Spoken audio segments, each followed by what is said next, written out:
যেটা খাবো না যার যেটা অন্যায় সেটা বলবো চলবে না শাওলিউল্লাহ মুহাদ্দিস দেহলভী রাহমাতুল্লাহ আলাইহি আল কাউলুল জামিল কি লেখা আছে কে সেটা ওয়াজ করবে আই ইয়াকুন আলিমান ওয়া মুহাদ্দিসান ওয়া মুফাসসিরান ওয়া ফাকিহান ওয়া বালিগান ওয়া ওয়ালিয়ান তাকে আলেম হতে হবে তাকে তাফসীরের উপর জ্ঞান রাখতে হবে তাকে হাদিসের উপর জ্ঞান রাখতে হবে তাকে ফিকহের উপর জ্ঞান রাখতে হবে ওয়া বালিগান তাকে উপযুক্ত হতে হবে বালিগ হতে হবে ওয়া ওয়ালিয়ান তার অন্তরে আল্লাহর ডর ভয় থাকতে হবে খোদা ভীরু মানুষ হতে হবে বুঝতে পারছেন না কথা আজকে আল্লাহর ডর ভয় আমাদের অন্তর থেকে আজকে উঠে যাচ্ছে আল্লাহর ডর ভয় কি করে আসবে সেই চেষ্টা করতে হবে এবং এই সমস্ত বক্তাদের থেকে আমাদেরকে সাবধানে থাকতে হবে আজকে সারা জীবন আমরা হাসছি আমাদের এখানে কিছু শিখতে এসেছি আল্লাহ নবীর 63 বছরের জীবনের আদর্শের কথা আমরা শুনব সেই জন্য আমরা এখানে এসেছি ঠিক কি না যা সালাসাতু রাহমাতিন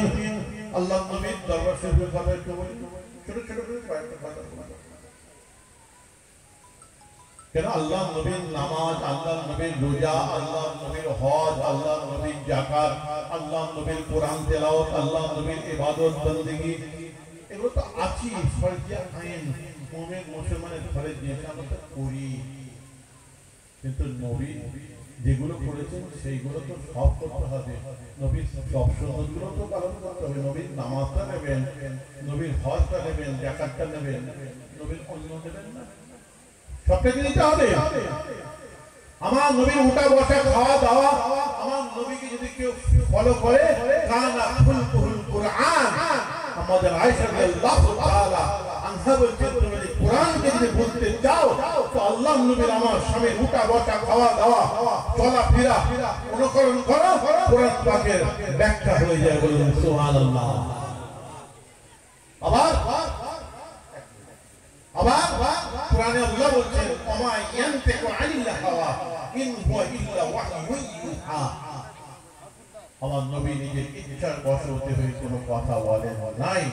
কোনো কাজ করেন না যতক্ষণ পর্যন্ত আমি আল্লাহ না বলাই না করাই আবার কোরআনে আল্লাহ বলছেন লাকাদ আনজাল্লাহু আলাল মুমিনিনা ইয বা'আসা ফীহিম রাসূলাম মিন আনফুসিহিম ইয়াতলু আলাইহিম আয়াতিহি ওয়া ইউযাক্কিহিম ওয়া ইউআল্লিমুহুমুল কিতাবা ওয়াল হিকমা কোরআনে আল্লাহ বলেন আমি তোমাদের কাছে মানবধারী নবী পাঠালাম মানুষ রূপে নবী পাঠালাম যে নবী আমার কোরআন পাকের হিকমতটাকে রাজটাকে প্র্যাকটিক্যাল রূপে